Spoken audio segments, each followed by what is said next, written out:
Alright, welcome back to the Recipe Analyst. Today I'll be making stuffing with cornbread and sausage from Epicurious and Rhoda Boone. To start, I'll be buttering the baking dish, making sure to get the sides, bottom, and corners.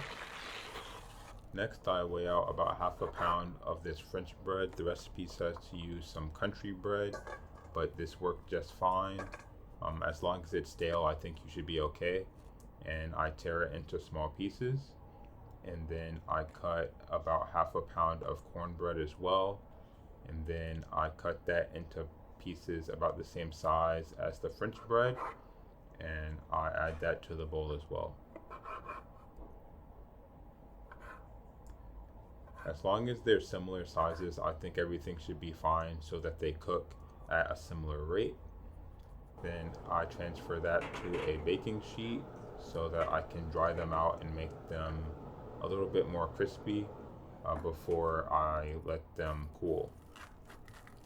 Now I'm gonna go ahead and work on the vegetables. So I cut up a small onion and a large onion into a dice.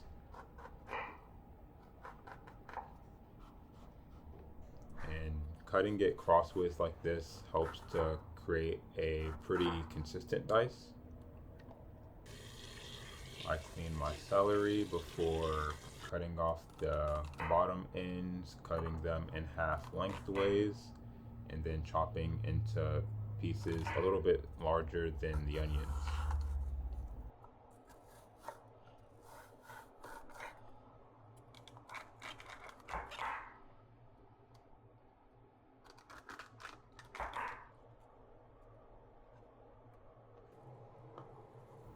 I wash off some parsley, and I cut off the stem parts, or most of the stems, and then I chop that up as well.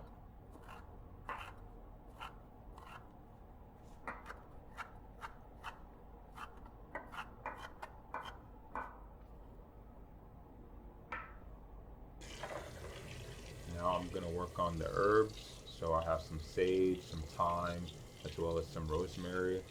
I rinse those off, and I remove the rosemary and the sage from the stem before I chop them up. And for the thyme, I just left it on the stem because I didn't really want to go through the process of removing all the leaves from the stem, and it works out just fine.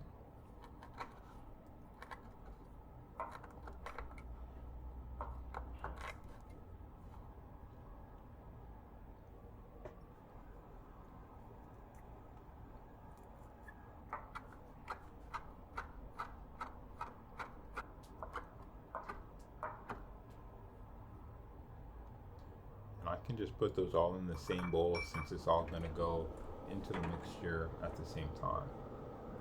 So once the bread is all dried and crispy, I can take it out of the oven and put it into a bowl to let it cool. Now I can start cooking the sausage. And you want to cook it until it's fully cooked. Break it up into pretty small pieces and get it pretty brown. The more brown it is, the better the flavor will be. And once the sausage is done, I can pour it over the bread.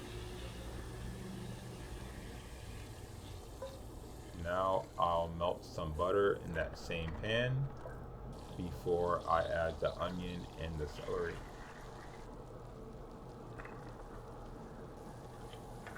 And cooking this will kind of help clean up any of the stuck on remnants from the sausage. You want to make sure it's nice and tender and browned, and you can add that on top of the sausage and the bread. And you want to let that cool completely. And in the meantime, you can make this mixture with some chicken broth, some salt, freshly ground pepper,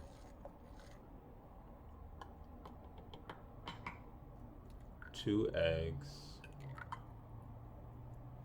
as well as your herbs and parsley.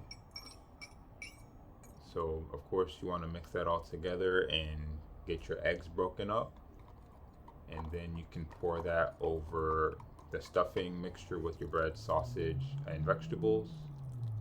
Mix it together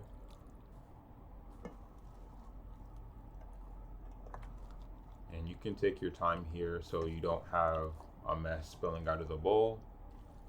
And once it's all well combined, you can pour that into your buttered baking dish, even it out, and then cover it with some aluminum foil.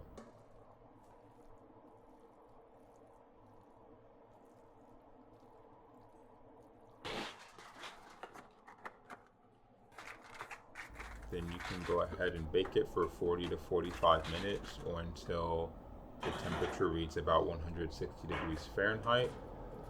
Then you can remove the aluminum foil and bake it for another 40 to 45 minutes until it's nice and brown on top. So what did I think of this stuffing recipe? I actually really liked it. The flavors were really good, very savory. The sausage brings a lot of flavor, but you can also tell there's a lot of herbs that are bringing some flavor as well. There's a great variety of textures from the different breads, the sausage, and the vegetables.